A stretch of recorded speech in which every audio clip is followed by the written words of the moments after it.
උතුම් වූ ධර්මදේශනය ප්‍රඥා නාලිකාව තුළින් විකාශය කිරීමට ප්‍රචාරය කිරීමට ධර්ම දානය සිදු කිරීම සඳහා රත්නපුර පල්ලෙබැද්ද උඩගම පදිංචි ජී ජයවර්ධන මහතා සහ කේ පුංචිමැණිකේ මහත්මිය යන දෙමාපියන් සහ දුමින්ද මදුශංක පුතා ගයාත්‍රී මදුශිකා දියණිය සහ පැතුම් නිශාන්ත බෑණනුවන් ඇතුළු පවුලේ සැම දෙනා විසින් මෙම උතුම් වූ ධර්මදේශනය සඳහා සැදැහැති දායකත්වය ලබා දී තිබෙනවා. උතුම් වූ ධර්ම දානයන්ගෙන් ජනිත වන්නා වූ මහා පුණ්‍ය ශක්තියෙන් 2022 වර්ෂයේ ජනවාරි මාස 23 වන දිනට ජන්මදිනයේ යෙදෙන දුමින්ද මදුශංක පුතණුවන්ට ත්‍රිවිධ රත්නයේ ආශිර්වාදය ලැබී අනාගත අභිවෘද්ධිය සැලසේවා. නිදුක් නිරෝගී සුවපත් භාවය චිරජීවනය සැලසේවා. ජයවර්ධන මහතාගේ පරලෝසපත් දෙමාපියන් වන ගමගේ පුංචි මහත්මයා පියාණන්ටත් වනසිංහ ආරච්චිගේ රම්මැණිකේ මෑණියන්ටත් පුංචිමැණිකේ මහත්මියගේ පරලෝසපත් දෙමාපියන් කපුගේ පුංචි මහත්මයා සහ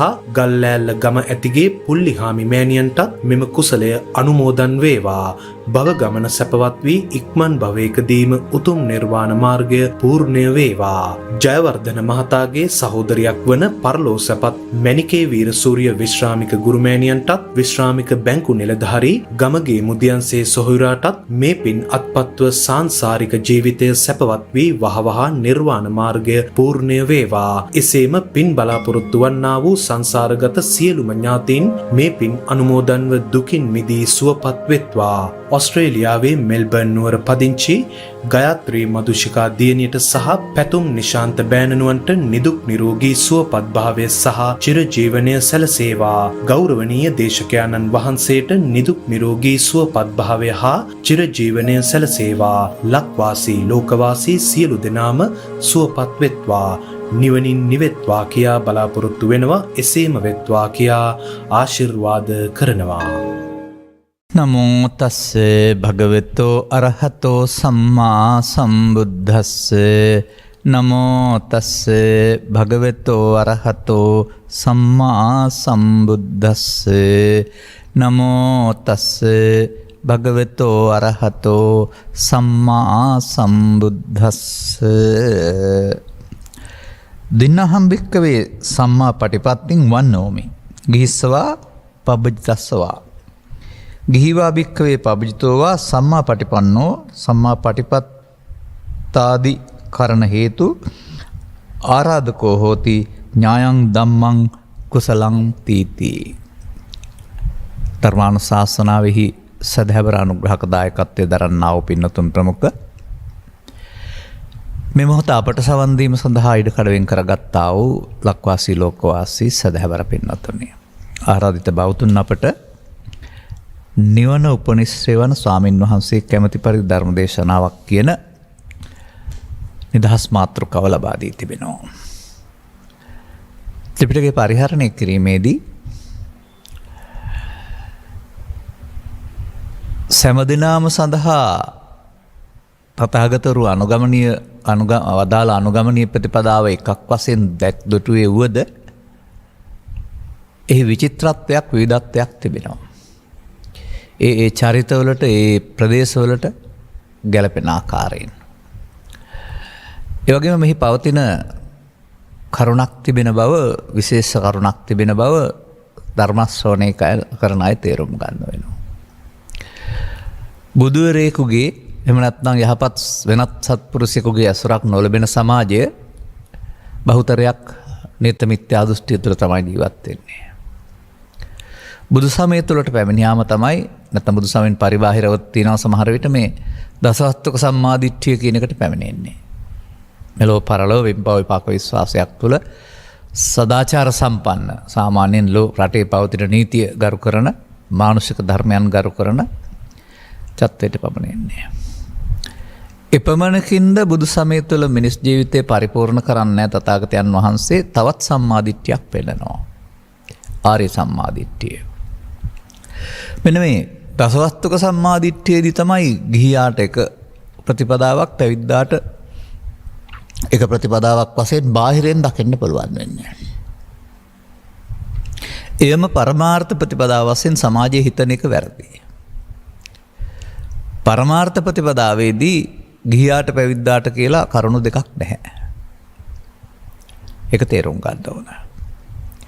මෙන්න මේ අරමුණ මේ කාරණාව පැහැදිලි කිරීම සඳහා තථාගතයන් වහන්සේ දේශනා කර තිබෙන්නා වූ සූත්‍ර දේශනාවක් මම අංගුත්තර නිකායේ දුක නිපාතයෙන් තෝරා ගනු ලබනවා.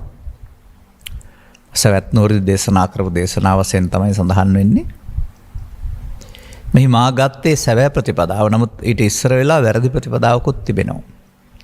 මේක තුළ යම්කිසි විශේෂිත කරුණු පැහැදිලි කිරීමක් තිබෙන නිසාමයි මා මේ සූත්‍රය ගත්තේ. උන්වහන්සේ වදාරනවා දින්නාහම් භික්කවේ මිච්ඡාපටිපත්ති නවන්නෝමි.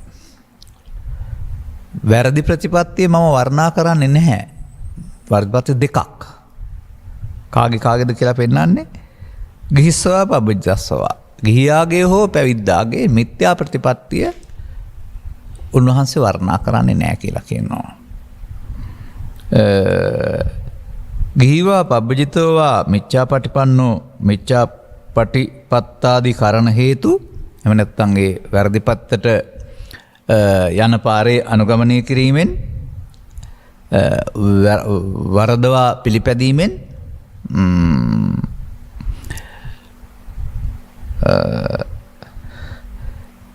නාරාධකෝ හෝති ඥායන් ධම්මං කුසලං කියන එකේ තේරුම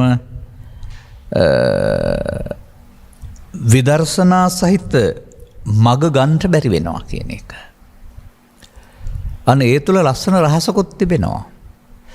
විදර්ශනා මග ගන්නට ගිහි පැවිදි ભેදයක් නැති බව. දැන් ගිහිව හිටියත් පැවිදි හිටියත් වැරදි මග ගත්තොත් ඒකේ අදාළ ප්‍රතිඵල ලැබෙන්නේ නැහැ. ගිහිව හිටියත් පැවිදි හිටියත් නිවැරදි විදර්ශන මාර්ග ගත්තොත් ප්‍රතිඵල ලැබෙනවා. ඕකත් මේ සූත්‍රයේ තුල තිබෙන වටිනා ඉගැන්වීමක්. වන්දයක් තාමත් මේ සමාජයේ මේ සඳහා පැවිද්දටම පත්විය යුතුයි කියලා කල්පනා කරන, මේ සඳහා වනාන්තරගත යුතුයි කියලා කල්පනා කරන, මේ සඳහා එදිනෙදා සමාජ යුතුකම් ඉටු කරමින් කරන්න බෑ කියලා තර්ක කරන, ඉදිරිපත් කරන අදහස් ඇති අය තාමත් ඉන්නවා මේ සමාජයේ. එතකොට මේකේ කියලා තිබෙන්නේ ගිහියා හෝ පැවිද්දා වේවා මිත්‍යා ප්‍රතිපත්තියෙන් මේ ගමන යන්න බෑ. එහෙනම් සම්මා ප්‍රතිපත්තියට ආපුවම ගිහියටත් පුළුවන් පැවිද්දටත් පුළුවන් කියලා මේ තියෙන්නේ. මේක තමයි තථාගතයන් වහන්සේ ධර්ම ප්‍රචාරයේදී ලෝකෙට ඉදිරිපත් කරපු අදහස. මම නැවත මතක් කරනවා ඒක.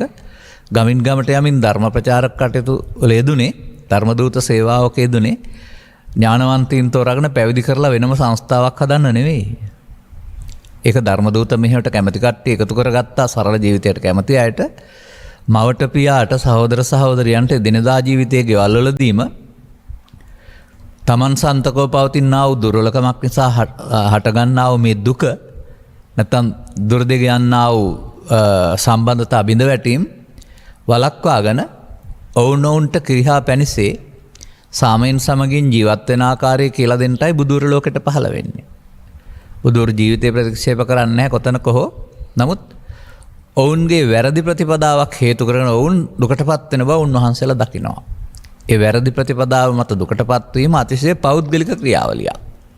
තමන් විසින්ම කරගන්නා. එබැවින් තමන් මේ හදා ගන්න ඕන. දැන් අපි මෙතන සම්මා ප්‍රතිපදාවට යන්නට පෙර මේ ගිහියාගේ හෝ පැවිද්දාගේ මිත්‍යා ප්‍රතිපදාව වර්ණනා කරන්නේ නැහැ කියප එක පොඩ්ඩක් හොයලා බලන්න වෙනවා. මෙතනදී ඔබ දකින්න විදිහ බලන්න. ඔබ සාමාන්‍යයෙන් උපත ලබන්නේ බෞද්ධ මව්පියන්ගේ දරුවන් වශයෙන් පරපුරෙන් බෞද්ධ ලැබෙනවා. අනතුරුව පංචශීල ප්‍රතිපත්තියක් ඔස්සේ ගිහි බෞද්ධ ජීවිතයක් ගත කරන්න පෙළඹෙනවා. එතකොට විහාරස්ථානයේ සමග සම්බන්ධතාව පවතිනවා, පොය සම්බන්ධතාව පවතිනවා, දාන සම්බන්ධතාව පවතිනවා, පින් පුණ්‍ය ක්‍රියා සම්බන්ධතාව පවතිනවා. සාමාන්‍ය සමාජයේ ඊට එහාට පෘථග්ජන භාවයේ තුල ඉන්නව ඇරුණාම ඉන් එහා පැත්තට මේකේ පාරක් තියෙනවා කියලා හිතන්නේ නැහැ. මොකද මුලින් අනවබෝධයක් තන් වශයෙන් කටයුතු කරන නිසා කවුරු හරි කියලා දෙන දෙයක් ඇත්ත කියලා පිළිගන්නවා. එසා නිවන් දකින්න නම් පින් කරන්න ඕන කියන කාරණාව, නිවන් දකින්න නම් පාරමිතා සම්පූර්ණ කරන්න ඕන කියන කාරණාව, නිවන් දකින්න නම් අනාගත බුදුහාමුදුර වෙනකල් ඉන්න ඕන කියන මේවා පරම සත්‍ය වශයෙන් පිළිගන්නවා. පූර්වාදර්ශ වශයෙන්. සොයා බලන්නේ නැතුව. නමුත් මේ ඉගැන්වීමේ පවතින්නේ තථාගත ශාසනය තුල මනා ප්‍රතිපදාවෙන් හැසිරෙන්න පුළුවන් නම් ගිහියට හෝ පැවිද්දට දෙන්නටම උන්වහන්සේ වර්ණනා කරලා තිනවා ඒ ප්‍රතිපදාව සම්මා පටිපදාව. දැන් ඔබට බැරි නම් ඒ බැරි වෙන්න හේතුව ඔබ මිත්‍යා ප්‍රතිපදාවක ඉන්න එක. මා දකිනවා මෙහෙම. පංචශීලයේ සිට අටශීලයේ දක්වා දසශීලයේ දක්වා ගෘහස්තව ඉන්න පුළුවන් එනම පොඩ්ඩක් මාරු කරගෙන පොයි දවසක දවස්වලට. ඒ වගේම සාමනීර දසශීලයේ සිට උපසම්පදා සීලයේ දක්වා එකෙත් තව පොන්චි වෙනස්කම් තියෙනවා නම් දූතාංග එහෙම කියලා ඉන්න පුළුවන්. සිල්වත්කමක් තමයි පාපෙන් වෙන්වීමක්. එනිසා ඒකට විපාක නැත්තේත් නැහැ.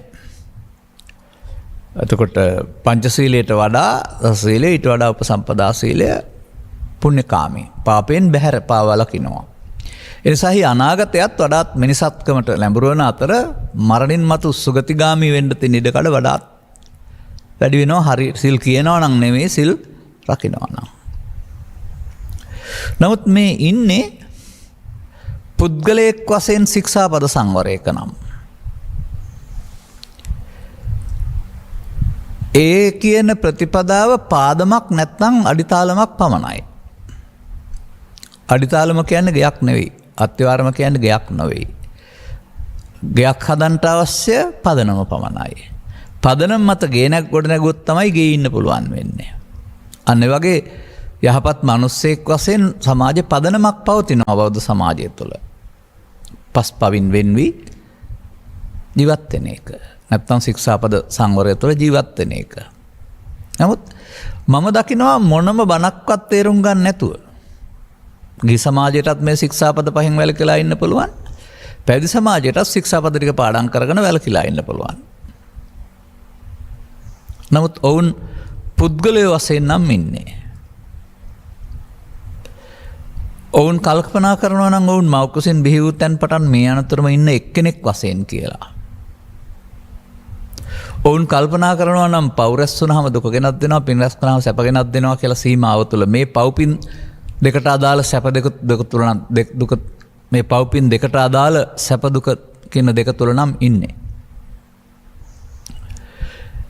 එහෙනම් අපට බුදු සමයෙන් ඊට එහාට දේශනා කළ වදාළ ත්‍රිලක්ෂණයක්, චතුස්සත්‍යයක්, පටිච්චසම්පාදයක්, කර්මක්ෂය කිරීමේ කර්මයක්, අනිත්‍ය සංඥා වැඩිවීමක් මොකක්වත් උන නැහැ. අන්න මේ පංචශීල ප්‍රතිපත්තිය තුළ හෝ උපසපන් සීල ප්‍රතිපත්තිය තුළ හෝ අර කියන ප්‍රතිපදාවක් නැතුව ඉන්න පුළුවන්. සිල්වත්ව ඉන්නත් පුළුවන්. ඒව විපාකත් තිබෙනවා. නමුත් මේ අනිත් වචනේ නෑ නේද එතකොට? විදර්ශනා සහිත මාර්ගය පුරන්ට නොහැකි වෙයි. යමෙකුට විදර්ශනා සහිත මාර්ගය පුරන්ට බැරි නම් ඔහුගේ ප්‍රතිපදාව මිත්‍යා කියලා කියන්නේ. විදර්ශනා සහිත මාර්ගය පුරන්න මොකද කරන්න ඕන? ස්ත්‍රී පුරුෂ ගිහි පැවිදි ભેදයෙන් තොරව හැම දිනාටම අදාළ පොදු කරුණක් මුල් කොට ගත්තා වූ තථාගතයන් වහන්සේගේ ඉගැන්වීම තේරුම් අරගෙන ඒ තුල ඔබ තුල සිදුවෙමින් පවතින ප්‍රමාදය මේවන විටත් සිදුවී පවතින ප්‍රමාදය. ඒ ප්‍රමාදය නිසා ඔබ මේ ලෝකේ දුක් විඳින හැටි. අනතුරු ඔබට මේ ප්‍රමාදය වළක්වා ගන්න පුළුවන් හැටි. පමාදෝ අමත පදං කියලා ගාතාවක් ත්‍රිපිටකේ නැති බව තේරුම් ගත්තාම පමාදෝ නම් මච්චුනෝ පදං. අපමාදෝ අමත පදං වෙට යන්නට ඔබට මාර්ගය පෑදෙනවා. දැන් අපි හිතමුකෝ නියත මිත්‍යා දෘෂ්ටියෙන් ජීවත් වෙනවායි කියලා. ඔව් සෝකායස්ස වේදෝ පරම්මරණ මරණින් පස්සේ පරලෝ යාම සිදු වෙනවා. දුක්ගතින් උප්පජ්ජති. අපි විශ්වාස කරමුකෝ පංචශීල අටශීල ප්‍රතිපත්ති ජීවත් වුණායි කියලා. සෝකායස්ස වේදෝ පරම්මරණ මරණයටපත් වෙනවා. හැබැයි සුග්ගතින් උප්පජ්ජති. අපි හිතමුකෝ ඊට වඩා උසස් සීලයක ඉන්නවායි කියලා. ඒත් කායස්ස වේදෝ පරම්මරණ නැත්නම් කය බිඳී සිදුවන අපවත් වීමෙන් පසු සුගතිගාමී වෙනවා. වඩාත් සුඛ සහිත වෙන්න පුළුවන් වැඩිපුර. ඇයි සිල් රැක්කේ නැද්ද? සිල් රැක්කා. සීලේ විපාක ඇත. ඒ සීලේ විපාක තමයි පරලෝ සුගතිගාමීත්වය මිනිසුන් අතර දෙවියන් අතර දෙවියෝ නම් මහේසාක්‍ය දෙවියන් බවට පත් වෙන්න. ගිහි ජීවිතේ නම් භවෝග සම්පත් හිමි අය බවට පත් වෙන්න. පැවිද්දේ නම් සිව්පස හිමි අය බවට පත් වෙන්න මේ ප්‍රතිපදාව උදව් වෙනවා.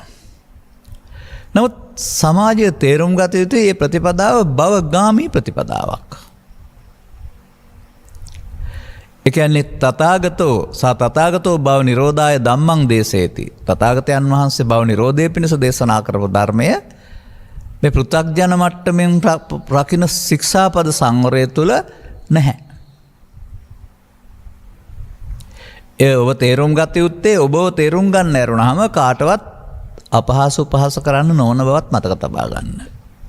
මොකද එහි පවට වඩා හොඳ සංවරයක් තිබෙන නිසා සහ විපාකයකුත් තිබෙන නිසා. ඒක යම්කිසි සම්මාදිට්ඨියකට පැමිණීමක්. නමුත් ඒක තුලත් මිත්‍යා ප්‍රතිපදාවක් තියෙනවානේ. මෙන්න මේ මිත්‍යා ප්‍රතිපදාව නිසා තමයි අපිට මේ ගෞතම සසල තුළ ස්ත්‍රී පුරුෂ ගිහි පැවිදි වේදකින්තරව කාටවත්ම මගඵල කියන නුවණ පහළ වෙලා නැත්තේ. ඉහාත්ම වශයෙන් දුකින් අත මිදීමේ මාර්ගය පිළිබඳව දැන් විශ්වාසයක් තිබුණාට සීවස් 5ක් 6ක් 7ක් 8ක් තිස්සේ නැත්නම් අප මේ සමාජයට බිහි වුණ කාලයක් වань තුළ ඒ බඳු විශ්වාසයක් ලැබුව අය හොයාගන්න තරම්වත් හිටියේ නැත්තේ. ඒ අර සම්මා පටිපදාවට අවශ්‍ය ධර්ම මාර්ගය වැසී තිබූ බැවින්. තථාගතප්ප වේදස ධම්ම විනයස්ස එහෙමනේ කතා කරන්නේ. ඒක ධර්ම විනය කියලා එකක් තියෙනවා. එය පටිච්චන්න වූ යුගයක ජීවත් වුණේ. ඒ පටිච්චන්න වීමේ ප්‍රතිඵලය තමයි ගිහියෝ පැවිදි සමාජයක් තුළ මගඵල නැති වෙන එක. නමුත් මගඵල නැතිව ශික්ෂාපද සංවරය තුළ උසස් සීලයක් රකින්න පුළුවන්. ඒක තුළ භවගාමිත්වයේ සුගතිගාමීත්වය තිබුණාට භව නිරෝධගාමීත්වය නැහැ. පොහුදුන් බව කැඩීමක් නැහැ. ඒක තුළ මිත්‍යා ප්‍රතිපදාවක් තියෙනවා සම්මායයි හිතුවට. එහෙම නැත්නම් මේ කතා කරන්නේ සතුන් මරණ එක හොරකම් කරන එක මම වර්ණනා කරන්නේ නැහැ කියන එක නෙමෙයි මේ. පටිපදාවක් නෙමෙයි පෙන්වන්නේ. ප්‍රතිපදාවක්. ඒ කියන්නේ ගිහියාගේ වැරදි ප්‍රතිපදාව පැවිද්දාගේත් වැරදි ප්‍රතිපදාව වර්ණනා කරන්නේ නැහැ. මොකද ඒකෙන් නිවන් ලැබෙන්නේ නැහැ. එහෙනම් මම නම් උපකල්පනය කරන්නේ අනාගත බුදුසසුනක් තුළ නිවන් ප්‍රාර්ථනා කරන අයට වර්තමානයේ මොන ප්‍රතිපදාව හිටියත් ඒක තුළ වුන් ඉන්නේ මිත්‍යා ප්‍රතිපදාවක් තුළයි. සම්මා ප්‍රතිපදාවටපත් වුණා නම් ඒක ඔය පස්සේ කරන්න තියෙන වැඩක් නෙවෙයිනේ. ඒක ස්ත්‍රී පුරුෂ ගිහි පැවිදි ભેදයෙන් තොරව ඒ වගේම ශික්ෂාපද සංවරයේ විවිධත්වයෙන් යුක්තව තම තමන් ඉන්න මට්ටමේ ඉඳමින් හැමෝම කරන්න ඕන ඒකායන ක්‍රියාමාර්ගයක්. අන්න මෙතනදී තමයි මේ අපි පැහැදිලි කරන සත්‍ය වඩාත් ඔප්පු වෙන්නේ. ජීවත් වීම සඳහා ගිහි පැවිදි සමාජයට ප්‍රතිපදා දෙකක් තිබුණාට දුකින් අත මිදීම සඳහා නම් ප්‍රතිපදා දෙකක් නැති බව. අන්න තථාගතයන් වහන්සේ වර්ණනා කරලා තියෙන්නේ ඒකයි. සම්මා පටිපදාවට පත්වීම තුළින් ගිහියාගේ හෝ පැවිද්දාගේ ඒක වර්ණනා කරනවා. මොකද ඒක විදර්ශනා පුරන්න පුළුවන් කියන එක. මිත්‍යා පටිපදාව වර්ණනා කරන්නේ නැහැ කියනවා. ඒක ගිහියාට හෝ පැවිද්දාට විදර්ශනා මාර්ගේ යන්න බෑ කියන එක. විදර්ශනා මාර්ගේ යන්න නම් මොනවද දැනගන්න ඕන? අන්න අර ගිහි ප්‍රතිපදාව තුළ පංචස්කන්ධයාගේ ඉපදීම මැරීම කියන එක නොදැන පංචශීලයේ සිට දසශීලයේ දක්වා ශික්ෂාපද සංවරයේ උදේ අරගෙන හවස් වෙනකන් ඉන්න නැත්නම් දිගටම ඉන්නත් පුළුවන්නේ. පැවිද්ද තුළ පුද්ගලයෙක් වශයෙන් පැවිදිවටපත් වෙලා දසශීල සාමනීර සීලයේ පිහිටා අනතුරුව ශික්ෂාපද තියෙන සංවරයේ පිහිටා හරියටම ඒ ශික්ෂාපද දැනගත්තාම කායික වාචික සංවරයෙන් ඉන්න පුළුවනි. නමුත් මේ වළක්වන්නේ මේකේ වාරණයක් පවතින්නේ. මේක පවතින විරතියක්. හොඳ නැති නිසා කරන්නේ නැහැ. පව් සිද්ධ වෙන නිසා කරන්නේ නැහැ. දුක් විඳින්න සිදු වෙන නිසා කරන්නේ නැහැ කියන අර්ථයෙන් මම කරන්නේ නැහැ කියන අර්ථයෙන් ලබාගත්තා වූ වාරණයක් පාලනයක් තමයි තිබෙන්නේ. එතකොට ඒක ධම්මාධිපතෙයොක් නොවේ. ධර්මය දැනගත්ත නිසා පව් නොකරන බව කියලා වෙනම වචනයක් ත්‍රිපිටකේ පවතිනවා. මේක මේ ලෝකාපවාදයට බියේ පව් කළොත් දුක් උපවිඳ සිදු වෙනවට බියේ වැළකීමක්. ඒක හරි කාලයක් තියෙනවා. බුද්ධෝත්පාදයක් නොවන කාලේ සදහම් මතු නොවන කාලයකට. එමත් නැත්නම් ධර්මය යටපත් වන කාලයකට. එමත් නැත්නම් ධර්මය නොයැටෙන්නෙකුට ඒක හරි. නමුත් අපි මේ තෙර පරපුර කටපාඩමින් ගෙනවිද්දී ඊළඟ පරම්පරාවල් ග්‍රන්ථාරූඪකට ප්‍රවේශම් කොට වර්තමාන සමාජය සඳහා බිහි වී පවතින ඉදිරිපත් වී පවතින්නේ ත්‍රිපිටකයක් ධර්ම විනයක් හොයාගන්න. වඩාත් පාපයට නැඹුරු වීමෙන් දුකටපත් වෙන සමූහයා ලෝක සමූහයා තමන් අනුගමනය කරන ක්‍රියාමාර්ගයක් නිසා දුකටපත් වෙන්නේ කියන එක කියලා දීලා ඒ ක්‍රියාමාර්ගයෙන් මිදෙන්න පුළුවන් නම් පාලකයන් විසින් සමෘද්ධිමත් සමාජයක් හදන්නට බාහිර වශයෙන් දරන උත්සාහයේ ප්‍රතිඵල වලට වඩා ඉහළ ප්‍රතිඵල ලබා දෙන්න පුළුවන්. ඒ වගේම ඔවුන්ට පාලනය පහසු කරන්න පුළුවන් මිනිස්කම් වලින් පිරුණු සමාජයක් හදන්නටයි මේ ග්‍රන්ථ සමූහයේ උපදෙස් පවතින්නේ. ඒ හැම විටම මල දෙයක් වශයෙන් සලකන්න එපා. ඒ හැම විටම අනාගතයේ උදා වෙන දෙයක් වශයෙන් සලකන්න එපා. ඒ හැම විටම වර්තමානයේ ජීවත් වෙන අය සඳහා වර්තමානයේ ජීවත් වෙන අයගේ අනුගමනය කිරීම සඳහා තියෙන ප්‍රතිපදාවක් වශයෙන් පිළිගන්න තේරුම් ගන්න ඕන. දැන් මට මේ සම්මා ප්‍රතිපදාව විස්තර කිරීමේදී ස්ත්‍රී පුරුෂ ගිහි පැවිදි කියන ભેදේ එන්නේ නැහැ. ඔබ හැමෝටම හරි. ඔබ සවන් දෙනවා නම් බලන්න හරිද කියලා. අන්න එතකොට ඔබට මේ කතා කරන නිවැරදි පිළිපැදීම හේතුවෙන් විදර්ශනා සහිත මාර්ගය පුරන්ට පුළුවන් වෙනවයි කියන තැනට එනවා. විදර්ශනා මාර්ග පුරවන්න මොකද කරන්න ඕන? සාමාන්‍යයෙන් ඔබ දන්න ආකාරයට නම් සංස්කාරයන්ගේ අනිදුක් අනාත්මය තේරෙන්න ඕන.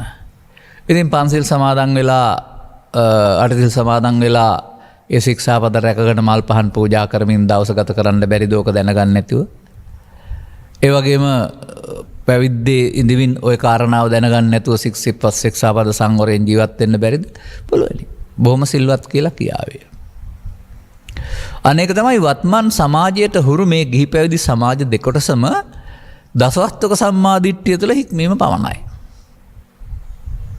නමුත් මතක තබා ගන්න බුදුන් වහන්සේ වදාරා වූ මේ මහා චත්තාරීසක සූත්‍රයේ පැහැදිලි කරපු අපි නැත්තම් පොතේම පවතිනවා දසවස්තුක සම්මාදිට්ඨිය තුළ තිබෙන්නේ සාසවා පුඤ්ඤ භාගියා උපදිවේ පක්කා උපදි විපාක පිනට නැඹුරුණා වූ දුකින් නොමිදුණා වූ සැප හෝ දුක් හෝ උපේක්ෂා විපාක. අරියා අනාසවා ලෝකුත්තර මග්ගංගා ලෝකෝත්තර මාර්ගාංග පිළින් ලැබෙන නිවීම හම්බ වෙන්නේ විදර්ශනාවෙන්. එනම් දසවස්තුක සම්මාදිට්ඨි ප්‍රතිපදාව තුළ විදර්ශනාවක් නැහැ. එබැවින් දසවස්තුක සම්මාදිට්ඨි ප්‍රතිපදාව තුළ මගඵල නැහැ. ආර්ය මාර්ගයට පැවණුනාම අරියා ආශ්‍රය වෙනවා, ආශ්‍රව නැති කරගන්න පුළුවන් වෙනවා, ලෝකෝත්තර මාර්ගාංග උදා වෙනවා. අන්න දැන් පංචශීලයේ පිහිටා හෝ අටශීලයේ පිහිටා හෝ සාමණේර සීලයේ පිහිටා හෝ උපසපන් සීලයේ පිහිටා හෝ ඕනෑම කෙනෙක් ආර්ය සම්මාදිට්ඨියට පැමිණෙන්න වෙනවා. මගඵල ලබන්න ඕන. මේ විදර්ශනා මාර්ගයේ ප්‍රතිඵල කියන්නේ මගඵල පිළිවින් ප්‍රත්‍යක්ෂ කටයුතු නිවීමනේ. අන්න ඒ තමයි මේ සම්මා ප්‍රතිපදාව වශයෙන් විග්‍රහ කරනු ලබන්නේ. ඔබටත් මේ ඉන්න ඕනෑම සමාජයක් තුළ ඉන්න පුළුවනි. මවක් පියෙක් වශයෙන්, ගුරුවරයෙක් වශයෙන්, ගොවියෙක් වශයෙන්, වෙළෙන්දෙක් වශයෙන්, පැවිදි ජීවිතය ගත කරන්නා වූ වෘත්තිකයෙක් හෝ වෘත්තිකයෙක් නොවන කෙනෙක් වශයෙන්. මා හිතන්නේ පැවිදි ජීවිතයේ එදා වෘත්තිකයෙක් නොවුනේ ධර්ම ප්‍රචාරක කටයුතු සඳහාම වෙන්වන ජීවිතයක් තිබෙන බැවින්. නමුත් අනතුරුව නිවන් මඟ අනුගමනය කිරීමේ ප්‍රතිපදාවක් නැතුව ගත කරන ජීවිතය තුළ කවි ලියන්න, පොත්පත් ලියන්න, සංඝපරපුර සාහිත්‍ය ග්‍රන්ථ රචනා කරන්න බොහොම කල් මහන්සි වෙලා තිබෙනවා. අනතුරුව ඔවුන්ගෙන් සමාජයට මෙහෙවරක් ගන්නට ඔවුන් වෘත්තිකයන් බවටත් පත් වෙන නූතන දේශපාලනය තුළ බහුතරයක්. නමුත් ගිහි සමාජයට වෘත්තිකයන් වශයෙන් මේ මග යන්න පුළුවන් නම් පැවිදි සමාජයටත් වෘත්තිකත්වයේ බාධාවක් වෙන්න බෑ. නමුත් ඒක අමතර වැඩක් හැබැයි. දේශකින් වහන්සේ කෙනෙක් වෙන්න ධර්මදූත කාර්යය දෙන්න බාධාවක් වෙනවා. එතකොට වුණුත් අර ලෞකික කාර්යයේ කොටස්කරුවන් බවට පත් වෙනවානේ. ඒක කැමතිනම් කළාට කමක් නැහැ. නමුත් සද්ධර්මයේ තේරුම් නොගන වෘත්තිකෙක් වෙන එක නෙවෙයි වෙන්න ඕන. සද්ධර්මයේ තේරුම් ගත්තම වෘත්තිකත්වය බලපාන්නේ නැහැ. මන්දයත් මුහුණ දෙන්න ඕන මොන කාරණේට කියන එක මේ ත්‍රිපිටකයේ සඳහන් වෙලා තිබෙනවා. ඒකට ස්ත්‍රී පුරුෂ භාවය, ගිහි පැවිදි භාවය, උදේ හවස මේ මොකුත් බලපාන්නේ නැහැ. කර්තව්‍ය කුමක් වුණත් ඒ කර්තව්‍යයන්හිදී තමයි මේ උන්වහන්සේ වදාළා වූ සම්මා ප්‍රතිපදාව ක්‍රියාත්මක වෙන්නේ. එය තථාගතවරු හෙළි කරන්නා වූ විරාග ධර්මය ආශ්‍රයෙන්. නැත්නම් ලෝකෝත්තර ධර්මය ආශ්‍රයෙන්. නැත්නම් මේ සංයුත්ත නිකායේ සලායතන වර්ගයේ හෝ කන්දක වර්ගයේ පවතිනා වූ දහම් කරුණු ආශ්‍රයෙන් තේරුම් ගන්න ඕන. සලායතන වර්ගය කියලා කියන්නේ ඔබට ඇහ කන නාසය දිවකය කියලා හයක් තියෙනවා. හය ඔස්සේ ඔබ තේරුම් ගන්න කියන එක. කන්දක වර්ගය කියලා කියන්නේ සවන් දෙන ඔබට රූප වේදනා සංඥා සංකාර කියලා පහක් පහළ වෙනවා. ඒක තුළ තේරුම් ගන්න කියන එක. මං හිතනවා මේක තමයි බෙදා දැක්වීම. පුද්ගලයා ඇස කන නාසය දිවකය කියලා දොරවල් 6කට බෙදා දක්වන එක එක්තරා විභජ්‍යවාදයක්. පුද්ගලයා ස්ත්‍රී පුරුෂ ભેදයෙන් තොරව ස්කන්ධ පහක් තුළට බෙදා දැක්වීමත් එක්තරා විභජ්‍යවාදයක්. බෙදා දැක්වීමක්. මතක තබා ගන්න. තථාගතයන් වහන්සේ විභජ්‍යවාදී කියන එක බැලුවම හරි.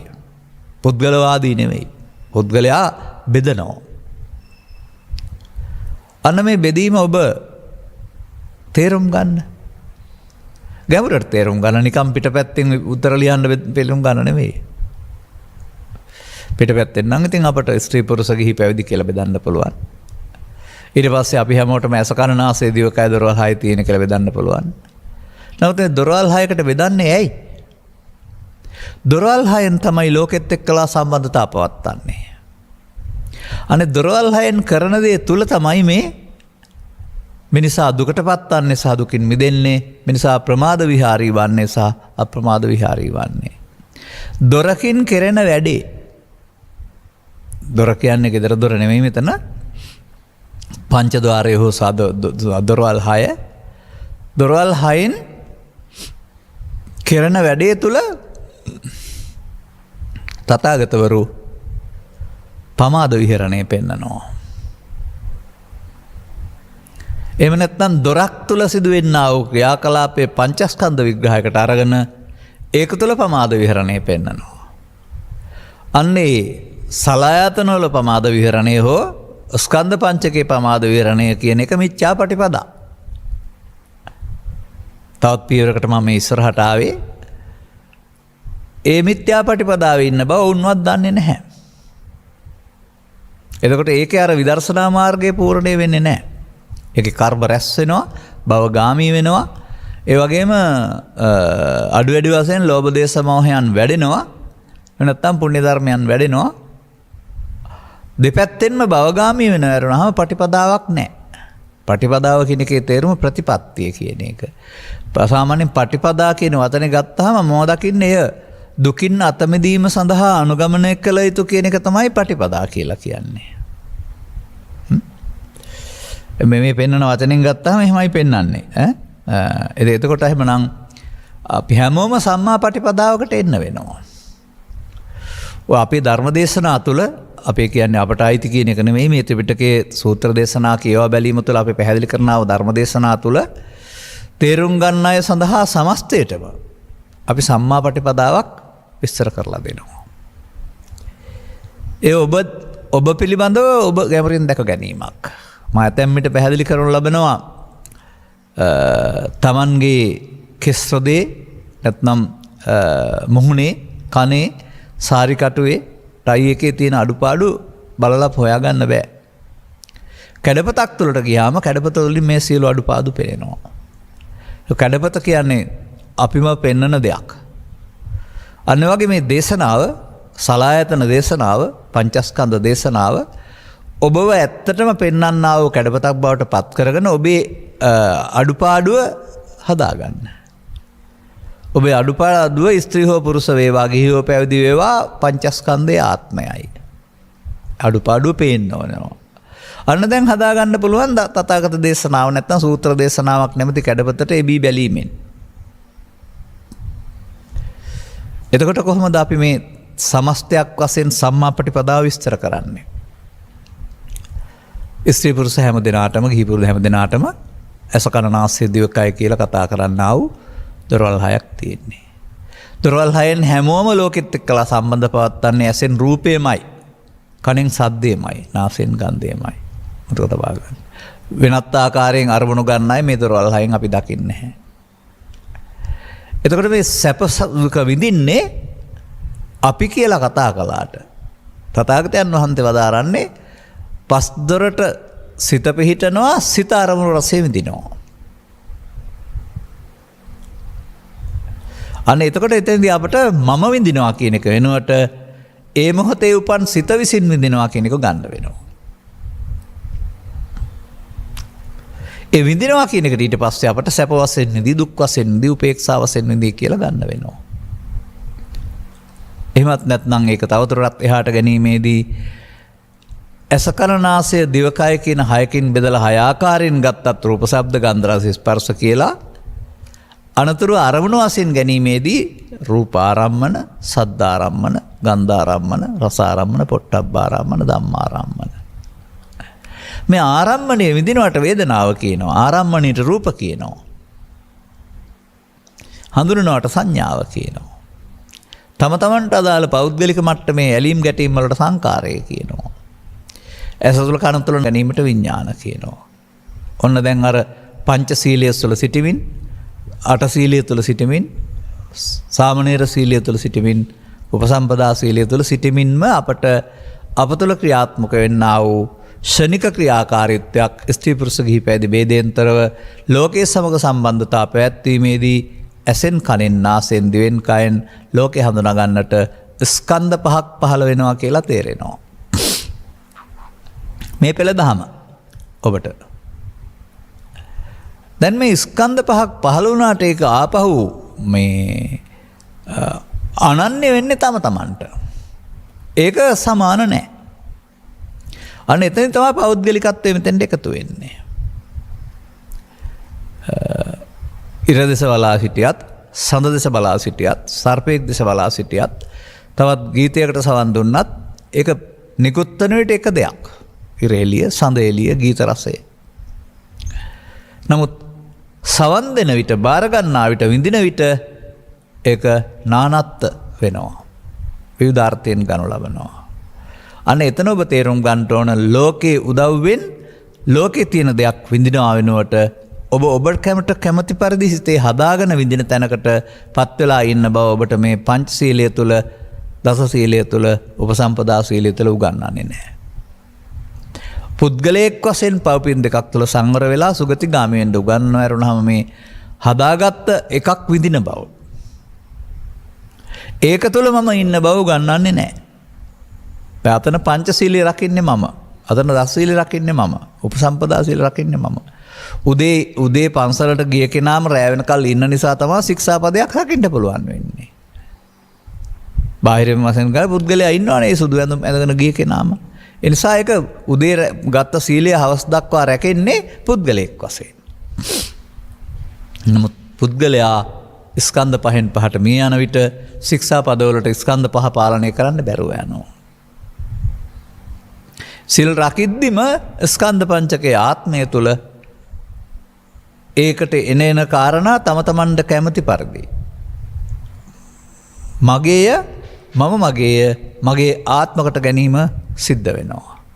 පව තුලත් ඒක සිදු වෙනවා, පින තුලත් ඒක සිදු වෙනවා. එහෙම නැත්නම් ගිහි ප්‍රතිපදාව තුලත් සිදු වෙනවා, පැවිදි ප්‍රතිපදාව තුලත් සිදු වෙනවා. අන්න මඤ්ඤමානෝකෝ බික්කෝ බද්දෝ මාරස්ස වලක්වන්නට පංචශීලයේ සිට උපසපන් සීලයටම බෑ. ඒකයි මිච්ඡා ප්‍රතිපදාවක් කියලා කියන්නේ ඒක. ප්‍රතිපදාවක් නෙමෙයි පෙන්වන්නේ අර අරක්කු පෙරණ එක නෙමෙයි මේ යම් කිසි සිල්වත් ප්‍රතිපදාවක් ඔබ ළඟ තිබෙන්නේ. නමුත් ඒකේ මිත්‍යා එකක් තියෙනවා. අර බද්දෝ මාරස්ස පදේ වලක්වන්න බෑ. එනවා. අනේයි තේරුම් ගන්න ඕන. ශික්ෂාපද සංවරයක් තුළ හිටියට මේ සසරට බැඳෙන එක බව ගාමී වෙන එක වළක්වන්න බෑ.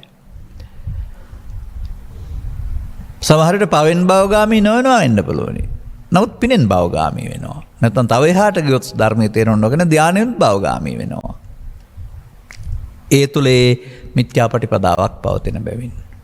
දැන් එහෙමනම් මඤ්ඤමානෝ වෙනට අමඤ්ඤමානෝ. ප්‍රමාද විහරණය වෙනට අප්‍රමාද විහරණය. ඒ මොහොතේ පාවිච්චි කරන්නේ කොහොමද කියලා තේරුම් ගැනීමම සම්මාපටිපදාව නොවේද? මොකද මේක පැහැදිලි කරලා තියෙනවානේ මේ නිවැරදි පිළිපැදීම හේතුවෙන් විදර්ශනා සහිත මාර්ගය පුරන්ට හැකි වෙනවා. විදර්ශනා සහිත මාර්ගයේ මොනවද පවතින්නේ? කර්ම රැස්වීම පවතින්නේ නැහැ, කර්මක්ෂයම පවතිනවා. ඒ වගේම මගඵල අහිමිව සිද්ධ වෙන්නේ නැහැ, මගඵල පිළිවෙලින් නිවීම සාක්ෂාත් වෙනවා. විදර්ශනා කියන වචනේත් එක්කලා සම්බන්ධ වෙන්නේ කුමක්ද? අනිත්‍ය දුක්ඛ අනාත්ම වශයෙන් බලන්න ඕන. මොනවද බලන්න ඕන? සියලුම සංස්කාර ධර්මයන්. අනර අපි කතා කරපු පංචශීල ප්‍රතිපත්තිය සිට උපසපන් සීල ප්‍රතිපත්තිය දක්වාම පංච උපාදානස්කන්ධය අනිදුක්ඛ අනාත්මේ නැතුව සිල් රකින්න පුළුවන්. නමුත් දැන් බලන්න අන්න අර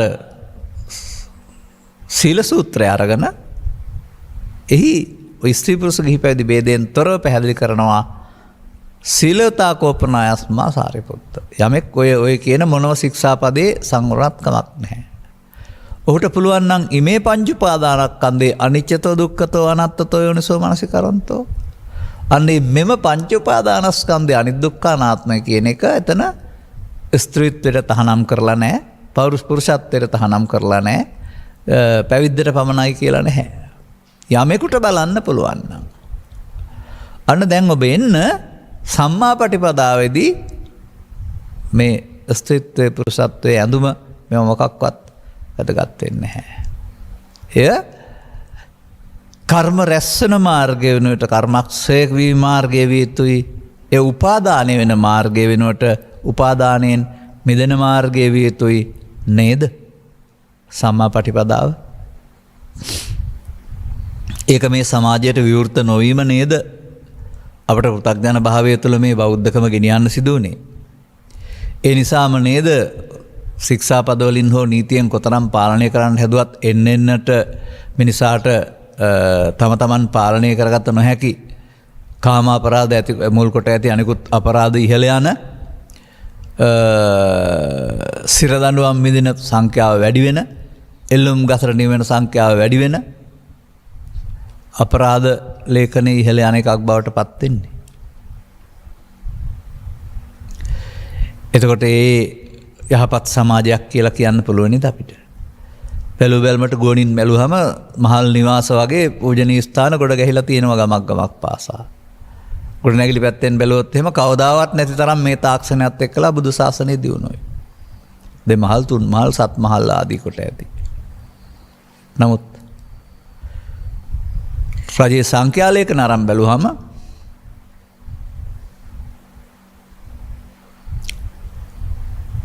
හතලිස්සටේ 60 දක්වා කාලය තුළ යම් ආකාරයක බුද්ධ ජයන්තිය මුල් කොටගෙන අපරාධ පාලනයක් සහ අවමීමක් තිබුණ බව සංඛ්‍යාලේඛන තිබෙන අතර 60 සිට අද දක්වා එන ගමනේදී තවත් මොනවද මන්දා සම්බුද්ධත්ව ජයන්ති වගේක් එහෙම සැමරුව ප්‍රචාරක ව්‍යාපාර වශයෙන් නමුත් අපරාධ සංඛ්‍යාලේඛනේ පහළ යන බවක් පේන්නේ නැහැ. මේකට ඉතින් තවදුරටත් එදා නොතිබුණ ජාත්‍යන්තර වෙළඳාමක් තුළින් එන්නා වූ මත්පැන්, ගංජා, එහෙම නැත්නම් හෙරොයින් රටට හොදක් කරන එකක් නෙවෙයිනේ, මිනිස්සුන්ට හොදක් කරන එකක් නෙවෙයිනේ. තවදුරටත් මිනිසාගේ මානසිකත්වයේ පහළට වැටෙන තැනටපත් වෙලා තිබෙනවා. දැන් එතකොට හොරු බලවත් වෙනකොට රජ්ජුරුව දුර්වල වෙනවා වගේ දුෂ්චරිතය බලවත් වෙනකොට සුචරිතය දුර්වල වෙනවා. මේකට එරෙහිව අපට සටන් කරන්න බෑ. ඒ සටනක් නැත්නම් නීත්‍යානුකූලව ඒගොල්ලෝ කරાવી. පාලකයෝ. අපට පවතිනවා සමාජය දුකින් මුදවා ගැනීම සඳහා තථාගතයන් වහන්සේ වදාළ දැහැමි සටන. පුද්ගලයෙකුට එරෙහි නොකරන පුද්ගලයෙකුගේ සිත්‍රදීමක් ඝාතනයක් නොකරනු ලබන නමුත් තමන්ගේ සිත්සි පවතිනා වූ ක්ලේශ ධර්මයන්ට එරෙහිව සටනක් කරන්නට. එය චිත්තස්ස දමතෝ සාදෝ චිත්තං දන්තං සුඛාවහං. එසිට දමනය කරගත්තොත් ඒක යහපත් එයින් සැපගෙන දෙනවා. අන්නේ සැපතට යාම සඳහා අපට ජීවිතය තුළ අනුගමනීය ප්‍රතිපදාවක්. ජීවිතයට එක්වරක් වශයෙන් නොව සෑම විටම වර්තමාන මොහොතේදී තම තමන් කරන කර්තව්‍යත් සමග ප්‍රමාදයට හසු නොවී නිම කරන්න පුළුවන් සම්මා ප්‍රතිපදාවකට එන්න පුළුවන් වෙනවා ධර්ම ශ්‍රවණයකට තේරුම් ගත්ත අයට. එවිට ඔබ ජීවත් වෙන්නේ කොහෙද? පුටුවක් උඩද, ඇඳක් උඩද, බස් රථයේද, කාර්යාලයේද? ඒ පිටට පේන දේ. ඔබ ජීවත් වෙන්නේ පස් දොරෙන් උපදින්නා වූ අරමුණක් තුළ. පස් දොරෙන් උපදින්නා වූ අරමුණක් හෝ මනෝද්වාරයෙන් උපදින්නා වූ අරමුණක් තුළ. ඒ අරමුණ නම් කරනු ලබන්නේ ඇස කන නාසය දිවකය මුල් කොටගත් වෙනසක් තිබුණා වුණත් රූප වේදනා සංඥා සංකාර පහ කියලා. ඔන්න දැන් ඔබ ස්කන්ධ ලෝකයකට ආවා. දැන් මේ ස්කන්ධ ලෝකේ තේරුම් ගත්තට ස්කන්ධ ලෝකෙට එන්න පෙරත් ඕක තමයි කළේ. නමුත් ස්කන්ධ ලෝකෙට එන දේවල් ඔබ එතෙන්නේ ඇලෙමින් ගැටෙමින් මුලා වෙමින්.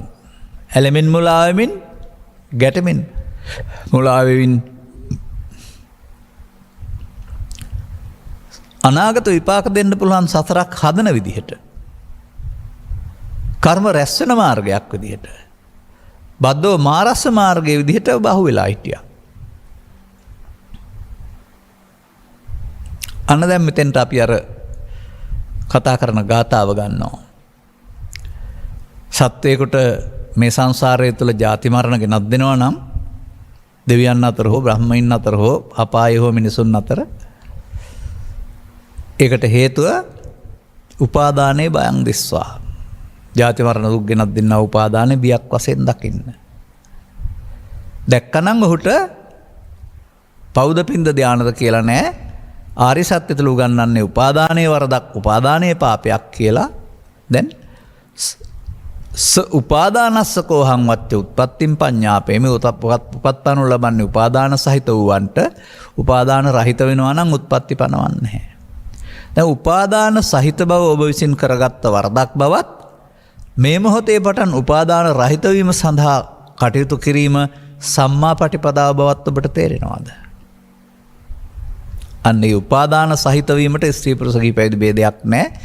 ඇසෙන්ද කනෙන්ද නාසෙන්ද දිවෙන්ද කයෙන්ද කියලා ભેදයක් නැහැ. දැන් උපාදාන සහිත වීම ප්‍රමාදයේ බවත් උපාදාන රහිත වීම අප්‍රමාදයේ බවත්. අන තථාගතයන් වහන්සේගේ සසුන තුළ තථාගත ශ්‍රාවකයෙක් සඳහා තථාගතයන් වහන්සේ ඉදිරිපත් කළ සම්මා පටිපදාව එය බවත් තේරුම් ගැනීමට තරම් ඔබගේ සදහම් පිළිබඳ අවබෝධය පුළුල් වෙන්න ඕන, ගැඹුරු වෙන්න ඕන. එවිට මේ මොහොත ක්‍රියාත්මක වෙන්නේ කොහොමද? මේ මොහොත ක්‍රියාත්මක වෙන්නේ පස්දරට හමු වෙන දෙයක් ආශ්‍රයෙන්. මේ මොහොත ක්‍රියාත්මක වෙන්නේ මනෝද්වාරයෙන් එන ක්‍රියාමාර්ගයක් ආශ්‍රයෙන්. මෙන්න මෙතනදී බාහිර දෙයට අමතරව තවත් කාරණයක් බලපානවා. හැමෝටම බලපාන්නා වූ ප්‍රසාදයේ ගෝචර රූපයේ ආලෝකයේ කියන කාරණාවලට අමතරව තම තමන් විසින් චිත්තාභ්‍යන්තර ගත කරගෙන ලද්දා වූ මතයක් දෘෂ්ටියක් එළියට පැමිණීම සිද්ධ වෙනවා. අන්නේ මතයේ දෘෂ්ටිය ඔබව හසුරන බව. ඒ මතයට දෘෂ්ටියට අනුව ඔබ ලෝකේ වර්ග කරන බව. ඒ මතයට දෘෂ්ටියට අනුව ලෝකයේ සමග ඔබ ඇලීම් ගැටීම් ඇති කරගන්න බව. ඒක ලෝකේ නැති බව. ඒක තමන් විසින් හදාගත්ත වරදක් බව. එය තමන් අතින් සිදු වුණා වූ මින් පෙර සිදු වුණා වූ ප්‍රමාදයක ප්‍රතිඵලය බව ඔබට තේරුම් ගන්න පුළුවන් නම්. දැන් එහෙමනම් උණ ප්‍රමාදයෙන් අත මිදෙන්න ඕන, නැවතත් ප්‍රමාද නොවී ඉන්නට ඕන.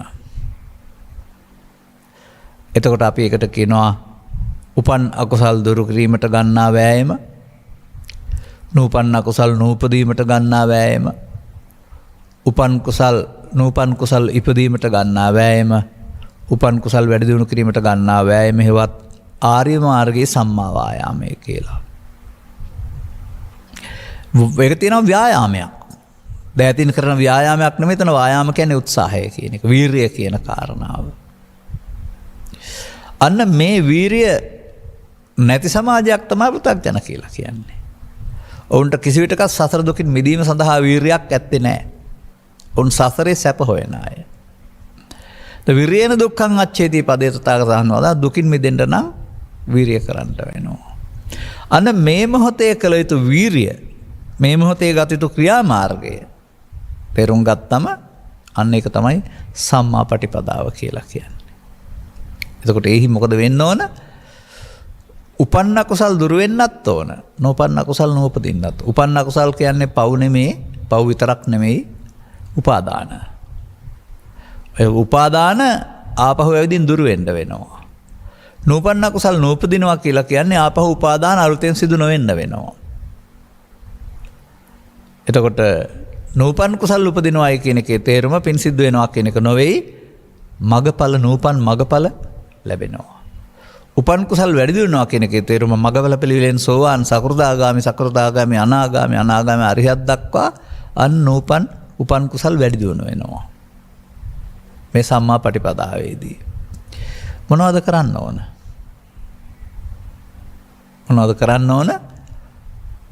තමන් අතින් සිදුන වරදක් නිසා තමන්ගේ චිත්ත අභ්‍යන්තරය තුළ තමන්ට දුක් ගෙනත් දෙන්න හේතු කොටසක් සැඟවී පවතිනවා.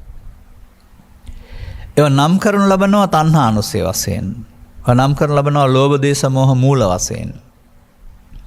බාහිරෙන් ගැටෙනකොට ඒ ස්වභාවය හිතට එනකොට සඳහන් කරනු ලබනවා uppannam කාම විතක්කං, uppannam ව්‍යාපාද විතක්කං, uppannam විහිංසා විතක්කං වශයෙන්. මෙන්න මේ තුනේදී ඔබට මේ සම්මා පටිපදාව ගන්න වෙනවා. මතක තබා ගන්න. එහෙම නැති වෙලාවක ගන්න දෙයක් ඒකේ නැහැ. ස්වාභාවික නිදහසේ ඉන්න ඇති වෙන්නේ. මෙන්න මේ තුනේදී ඔබ බුදුන් වහන්සේ වදාළ පරිදි සතිය පාවිච්චි කරන්නේ නැත්නම් පරණ පාරේම යමින් තවදුරටත් සසර හදන සමහර සූත්‍රවල සඳහන් කරනවා පටවියම වර්ධනය කරනවායි කියලා. ඒ කියන්නේ කයක්ම හදමින් සසර ඇවිදිනවායි කියන එකෙන් පෙන්වන්නේ. ඒ පාරේ යන්න වෙනවා. මේ මොහොත සසර හදන, සසරේ විපාක දෙන්න හේතුවක් හදා අවසන් කරන එක මම දකින්නේ සම්මා පටිපදාව විදියට. මේ මොහොත සසරෙන් මිදෙන්න අවශ්‍ය හේතුවක් එකතු කරන එක. එහෙම නැත්නම් සසරින් මිදෙන්න අවශ්‍ය ක්‍රියාමාර්ගය ගන්න එක තමයි මාව දකින්නේ සම්මා පටිපදාව විදිහට. එහිදී ඔබට විශේෂයෙන් අනුගමනය කරන්න ඕන කාරණාව මොකක්ද කියලා තේරුම් ගන්න. එය සිදු වෙන්නේ හැම විටම ඒ මොහොතට ඇසෙන් කනෙන් නාසයෙන් දිවෙන් කයෙන් ගැටෙන කාරණය මුල් කොටගෙන ඔබේ චිත්තය අභ්‍යන්තරයේ තිබී එළියට එන්නා වූ ත්‍රිවිධ විතර්කයේ ඔස්සේ. මේ ත්‍රිවිධ විතර්කය ඔබ පාලනය කළ බව සහ ඔබ එය යොසූ බව, පිළිගත් බව ඔබ ධර්ම ශ්‍රවණයකට තේරුම් ගන්න. ඔබ ළඟ තිබුණේ බුදුන් වහන්සේ වදාළ පහන මාර්ගය වෙනුවට උන්වහන්සේ නොදාලා වූ අප්‍රහාණ මාර්ගයකට එකතු වෙන එක. ප්‍රහාණය නොවන. ඒක උන්වහන්සේ පාලියෙන් වදාරලා තියෙනවා අදිවාසේති කියලා. නප්පජහති නවිනෝදේති නබ්‍යන්ති කරෝති නානභාවං ගමේති. අන්න ඒක මිත්‍යා පටිපදාවයි. මම ටික ටික මේක මේ ගැවුරට අරන් ආවේ ඔබට ගෙනත් දුන්නේ. මෙන්න මේ මොහොතේදී මේ අදිවාසේති වෙනකොට නාදිවාසේති පාවිච්චි කරන්න. නප්පජහති වෙනකොට පජහති පාවිච්චි කරන්න. නවිනෝදේති වෙනකොට විනෝදේති පාවිච්චි කරන්න. බ්‍යන්ති කරෝති වෙනකොට බ්‍යන්ති කරෝති පාවිච්චි කරන්න. අනභාවං ගමේති වෙනකොට අනභාවං ගමේති පාවිච්චි කරන්න ඔබ සතිමත් වෙන්න ඕනේ. අන්න එතකොට මොන සංඥාදව පාවිච්චි කරන්නේ? පහන සංඥා. ඒ කියන්නේ ඔබ සසර හදන්නේ නැහැ. මේ මොහොතේදී එන එක හඳුනාගෙන එන එකට එකතු නොවීමෙන් බැහැර කරනවා. මෙන්න මෙතන සිදුවෙන දෙයක් තමයි සුන්දරතම දෙයක් තමයි චිත්ත අභ්‍යන්තරයේ තියෙන දේවල් ඇවිදින් ඉවර වෙනවා. ඒවා ආවනම් අහකට යන්න ඕන අපි බාරගත්තේ නැත්නම්. ඒ වගේ මේ වගේ එල්ලිලා ගියේ නැත්නම් අනාගතේ හැදීමත් නතර වෙනවා. එවිට කුමක්ද සිදුවන්නේ?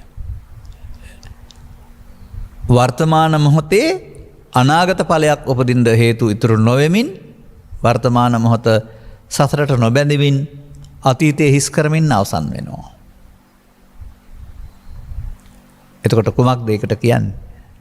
කාම විතර්ක යටතේදී හෝ ව්‍යාපාද විතර්ක යටතේදී හෝ විහිංසා විතර්ක යටතේදී මේ තුන ඔබ තුළ හටගන්න මොහොතේදී නින්ද හැරුණ විට සිවුරියව්වේදී පංච ద్వාරයන් උදව් කොටගෙන දැන් මේ උපදින එකට තමයි කියන්නේ බාහිරින් ගැටෙනකොට චිත්තාභ්‍යන්තරයේ තිබී මුලා වෙන බැවින් මේ පංච උපාදානස්කන්ධේ මෙම ඒ මොහොතට ආපු එක. අන්න දැන් ඔබ සාමාන්‍යයෙන් අනිත් අය සමග ජීවත් වුණාට මේ ස්කන්ධ පරිහරණය නැමැති තත්වයේ දකින ස්කන්ධ ලෝකයක් තුළ ජීවත් වෙන කෙනෙක් බවට පත් වෙනවා. දැන් ඔබට සිසු පෘථග්ජනාය කරන පාරේ යන්න බෑ. එය මිච්ඡා ප්‍රතිපදාව. ඒ කර්ම රැස් කිරීමේ ප්‍රතිපදාව. ඒ භව ගාමී ප්‍රතිපදාව. ඒ නිසා ඔබට දැන් භව නිරෝධ ගාමීත්වය සඳහා මේ මොහොත යොදන්න වෙනවා. ඒක ඉතින් තථාගතයන් වහන්සේ සූත්‍ර දේශනාවල අල්ලා නොගැනීමෙන් නොතැවුල අමඤ්ඤ මානව මුත්තෝ පාපි මතෝ අනුපාදී මානව මුත්තෝ පාපි මතෝ කියන පදවලින් විස්තර කරලා තිබෙන බව වසර 7ක් 8ක් තිස්සේ අපි කියනවා. නමුත් ඒක වචනයක් වශයෙන් පාඩම් කරගන්න අය අපි මොකද කරන්න ඕනේ කියලා අදාළ තැනට සමීප නොවෙමින් තවදුරටත් අපෙන් ප්‍රශ්න කරමින් ඉන්නවා. අනුගමනය කරමින් ඉන්න අයත් බොහෝ පිරිසක් ඉන්නවා. නමුත් තාමත් ප්‍රශ්න කරමින් ඉන්නවා. කරන්න ඕන මොකද්ද? කරන්න ඕන දේ තමයි වර්තමානයට ගැටෙනකොට අතීතේ උපදිනවා. අතීතේ තෙන්ට එනවා. ඒ දුක තිබෙන්නේ ඒ කම්පණය තිබෙන්නේ තමන්ගේ අතීතය නිසා. තව සැරයක් ඕකට ඇලුනොත් ආයෙත් ඉස්සරහට තවල ආයෙත් අතීතය වශයෙන් පස්සෙන් එන්න ගන්නවා. ඒ නිසා අපට මේට එකතු නොවීමෙන් බැහැර කරන්න පුළුවන් වෙනවා. අන්න නාදිවාසේති පජහති විනෝදේති බ්‍යන්ති කරෝති වර්තමාන මොහොතේ ක්‍රියාත්මක වෙනවා නම් වචනෙන් කියනවා නෙමෙයි ඊට අදාළ ක්‍රියාව. ඒ සම්මා පටිපදාවයි. දැන් එතකොට ස්කන්ධ පංචකය පංච උපාදානස්කන්ධේ නම් හට ගන්නවා. හටගත්තට ඒකට එකතු වෙලා අනාගත ඵල උපදින්න කර්ම සහ විපාක තියන්නේ නැතුවම පංච උපාදානස්කන්ධයට එකතු නොවීමෙන් පංච උපාදානස්කන්ධය අනිදුක්ඛ අනාත්ම බවට පත් වෙනවා. එකතු වීමෙන් පංච උපාදානස්කන්ධය නිත්සුකාත්ම කොට ගන්නවා. එනිසා වර්තමාන මොහොත අතීතය සහ අනාගතය එකට සම්බන්ධ කරලා හදන අර එගොඩ මෙගොඩ සම්බන්ධ කරන පාලමක් හදනවා වගේ සසර සම්බන්ධ කරන මොහොත වශයෙන් තේරුම් අරගත්තුත් කෙනෙකුට මේ සසර සම්බන්ධ කරන මොහොතම අනාගතය හදන මොහොතම අනාගතයක් නොහදා ඉවර කරන්න පුළුවන් වෙනවා. වර්තමානයේ ආවා එකතු වුණේ නැත්නම් එයාට යන්න වෙනවා. අපි හදවතේ තැනක් දෙන්නේ නැහැ එයාට. දැන් මෙතනදී මොකද වෙන්නේ? මෙතනදී මොකද වෙන්නේ? උපන්න කුසල් කියන්නේ අර ආපු ඒවට. ඒවා දැන් දුරු වෙන්න වෙනවා. එකතු නොවීම තුළ නූපන්න කුසල් නූපදිනවා. දැන් සම්මා වායාමේ නෙවෙයිද? දැන් කර්මක්ෂය කිරීමේ කර්මය නෙවෙයිද? දැන් පටිසෝතගාමී නෙවෙයිද? දැන් නාදිවාසේති පජහති විනෝදේති බ්‍යන්ති කරෝති නෙවෙයිද? අන්න අනුපස්සී විහෙරති කියනවා අවදි වූ තැන් පටන් නින්දට යනතුරු. නැවත නැවතත් මේක බලන්න සතිමත් වෙන්න ඕනේ. ඒක ජීවිතේ පුරුදු කරප එකක් නෙවෙයි. පෘථග්ජන පුද්ගලයා කවදාවත් එහෙම සතියක් දිනු කලේ නැහැ. ඒ නිසා ඔහුට බුදුන් වහන්සේ ආරම්භක අභ්‍යාසයක් දීලා තියෙනවා. එතන ඉඳලා ඇවිදින් මෙන්න මේ මොහොතට මේ මෝඩකමට එකතු නොවීම සඳහා මේන් වෙන්වීම නැමැති කුසල චෛතසිකය එතෙන්ට එකතු කරන්න. අකුසලයෙන් වෙන්වීම සඳහා භාවිතා කරන්න පුළුවන් චෛතසිකයක් පවතිනවා. විරති කියලා සඳහන් කරනු ලබනවා. සද්දා කියලා පෙන්නනවා. සති කියලා පෙන්නනවා. ඒ විදිහට පැහැදිලි කරන ගානක් තියෙනවා. මෙන්න මේ ගති ලක්ෂණය ඇති කරගෙන දියුණු කරගෙන වැඩි දියුණු කරගන්න තරමට ඔබට අන්න ස්ත්‍රිය වේවා පුරුෂයෙක් වේවා ගිහියෙක් වේවා පැවිද්දෙක් වේවා දැන් තථාගතයන් වහන්සේ වදාළ සම්මා පටිපදාව ආරම්භ කරනවා. දැන් ඒ අය හැමෝම මොනගාමීද? පටිසෝතගාමී. බුදුවර ලෝකෙට පහළ වෙලා ලෝකයා සඳහා පටිසෝතිගාමී ප්‍රතිපදාවක් හඳුන්වා දුන්නේ දුකටපත් වෙන්නද දුකින් මිදෙන්නද. දුකට හේතු අයින් කරන්න ලෝභක්ඛය, ද්වේෂක්ඛය, මෝහක්ඛය ඒවයින් වැසී පවතිනා වූ සුන්දරතරම අඩවියක්. සුන්දරතර තැනක්. ලෝකේ ජීවත් වෙනකොට ලෝකෙත් එක්කලා කොක්ක දාගන්න නැතුව ඉන්න පුළුවන් අඩවියක් ඔබ තුල තිබී මතුවෙනවා. ඉස්සරත් තිබුණා නමුත් වැසී තිබුණා. මේ ස්වභාවය අත්විඳින පුද්ගලයාට අර රජ කෙනෙක් රජකම අතෑරලා ඇවිදින් ගහක් යට ඉඳගෙන අහෝසුකම් කිව්වා වගේ මා කියන ආකාරයට නම් තද හිසරතේ හොඳ වීමමයි දුකින් මිදීම. හිසරතේ නම් දුක නැති එකමයි සැප කියලා කියනවා වගේ මේ දැවෙන්නේ නැති එක රාග දේශ මොහ ගින්න දැවෙන්නේ නැති එකේම පවතින සුඛය. ඒකේ මමත්වෙන් ගැනීමක් නැති බැවින් අවේදිත කියලා කතා කරන නමුත් සුඛයක් නැත්තේ නැහැ. අතක තබා ගන්න. මෙන්න මේ මාර්ගය ගන්න එක තමයි මේ සම්මා පටිපදාව කියලා කියන්නේ. තථාගතයන් වහන්සේ එනම් ස්ත්‍රියට හෝ පුරුෂයාට ගිහියාට හෝ පැවිද්දාට කියන ભેදකෙන් තොරව සම්මා පටිපදාව වර්ණනා කරලා තියෙනවා. ඔබ මේ ප්‍රතිපදාව යනවා නම් තථාගතයන් වහන්සේගේ ශ්‍රාවකෙක් වෙලා නේද? තථාගතයන් වහන්සේ ගන්න උදේ පිළිගත්තා නේද? තථාගතයන් වහන්සේට ප්‍රතිපත්තියෙන් පුදන්නෙක් වෙලා තියෙනවා නේද? බලන්න. ආමිෂ පූජාවෙන් පුදන්නෝ තපතමටම පුදා ගනිති. ඒ කියන්නේ ඒකට විපාකයක් එනවා ඉස්සරහට ඒක තමයි තමන්ට පුදා ගැනීම. ප්‍රතිපත්තියෙන් පුදන්නෝ තමන්ට විපාකයක් වෙනකොට බුදුන් වෙත යති. මෙන්න මේ ස්ත්‍රී පුරුෂ ගිහි පැවිදි ભેදයෙන් තොර උගන්වන්නා වූ මෙන්න මේ කාරණාව තේරුම් ගැනීම සඳහා ඔබ මූලික අවධානය යොමු කරන්න ජීවිතයේ හැකිතාක් ඉක්මනින්.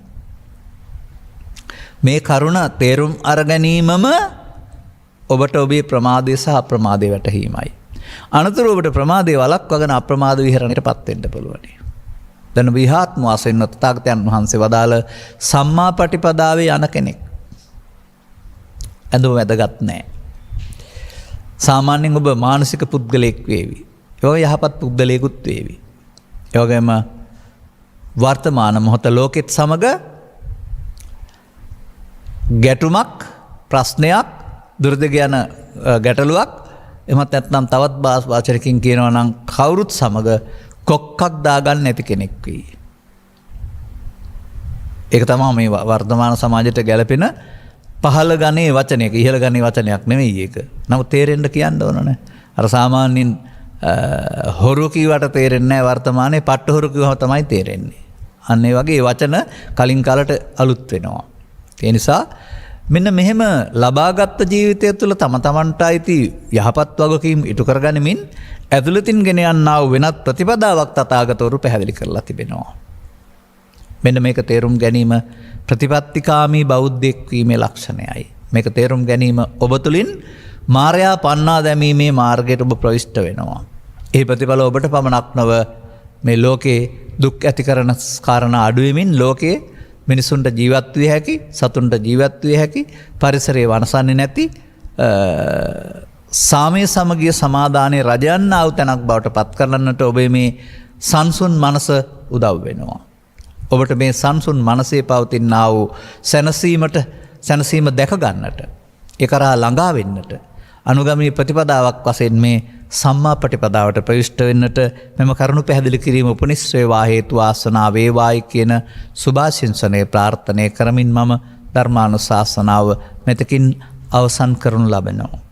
මෙම උතුම් ධර්ම දේශනාව ප්‍රඥානාලිකාව තුළින් විකාශනය කිරීම සඳහා රත්නපුර පල්ලේබැද්ද උඩගම පදිංචි ජී ජයවර්ධන මහතා සහ කේ පුංචිපෙනකේ මහත්මිය යන දෙමව්පියන් සමග දුමින්ද මදුසංක පුතණුවන් ගායත්‍රී මදුසිකා දියණිය සහ පැතුම් නිශාන්ත බෑණනුවන් ඇතුළු පවුලේ සෑම දෙනා විසින් සදහැබර දායකත්වය ලබා දී තිබෙනවා. අරමුණු අතර මේ උතුම් ධර්ම දාණයෙන් ජනිත වන්නා වූ මහා කුසලයෙන් 2022 ජනවාරි මාස 23 වන දිනට ජන්මදිනයේ දෙන්නා වූ දුමින්ද මනසංග පුතණුවන්ට සුබ උපන් දිනයක් සමග අනාගතයේ සැපවත් වෙන්නා වූ ත්‍රිරත්නයේ ආශිර්වාදය ලැබී මට හේතු වේවා කියලා වුන් ප්‍රාර්ථනා කරන ලබනවා. ත්‍රිරත්නයේ ආශිර්වාදයේ බාහිරින් ලැබෙන්නේ නැහැ. Taman තේරුම් ගන්න ඕන. බාහිරින් කිවට නිරුක් නිරෝගී සුවපත් භාවයේ චිරජීවනයේ සැලසේවා. ජයවර්ධන මහතාගේ පරලොස්සපත් දෙමව්පියන් වන ගමගේ පුංචි මහත්මයා පියාණන්ටත් වනසිංහ ආරච්චිගේ රම්මණිකේ මෑණියන්ටත් පුංචිමණිකේ මහත්මියගේ පරලොස්සපත් දෙමව්පියන් වන කපුගේ පුංචි මහත්මයා සහ ගල්ලෑල්ල ගම ඇතිගේ පුල්ලිහාමි මෑණියන්ටත් මෙම අවශ්‍ය නම් මෙම පිම අනුමෝදන් වේවා. භවගමන සැපවත් වී ඉක්මන් භවයකදී මිනිසත් බව ලබා ත්‍රිලක්ෂණය අවබෝධයෙන් උතුම් නිවන් මඟ හෙළි කර ගනිත්වා. ජයවර්ධන මහතාගේ සහෝදරියක් වන පරලෝසපත් මණිකේ විරසූරිය විශ්‍රාමික ගුරුමෑණියන්ටත් විශ්‍රාමික බැංකු නිලධාරී ගමගේ මුදියන්සේ සොයුරාටත් මේ පින් අත්පත්ව සංසාරික ජීවිත සැපවත්ව වහවහ නිවන් මඟ පූර්ණය කරගන්නට අවශ්‍ය මංපිත් පෑදේවා. එසේම පින් බලාපොරොත්තු වන්නා වූ සංසාරගත ඥාතීන් වෙත්නම් අනුමෝදන් වූන්ගේ ජීවිත සුවපත් කරගනිත්වා. ඕස්ට්‍රේලියාවේ මෙල්බන් නුවර පදිංචි ගායත්‍රී මදුෂ්‍රිකා දීනරිස්කා පැතුම් නිශාන්ත බෑණුනුවන්ට නිදුක් නිරෝගී සුවපත් භාවයේ පිණිස ආශිර්වාදයක් වේවා. ගෞරවනීය දේශකයන් වහන්සේ නිදුක් නිරෝගී සුවපත් භාවයේ සච්චිර ජීවනය ලැබසේවා. සැලසේවා. ලක්වාසී ලෝකවාසී සියලු දෙනාම කායික වශයෙන් සුවපත් වෙත්වා. ලෝභ දේශ මොහ අයින් කරගෙන මානසික වශයෙන් සුවපත් වෙත්වා. නැත්නම් නිවනින් නිවෙත්වා කියලා ප්‍රාර්ථනා කරනවා.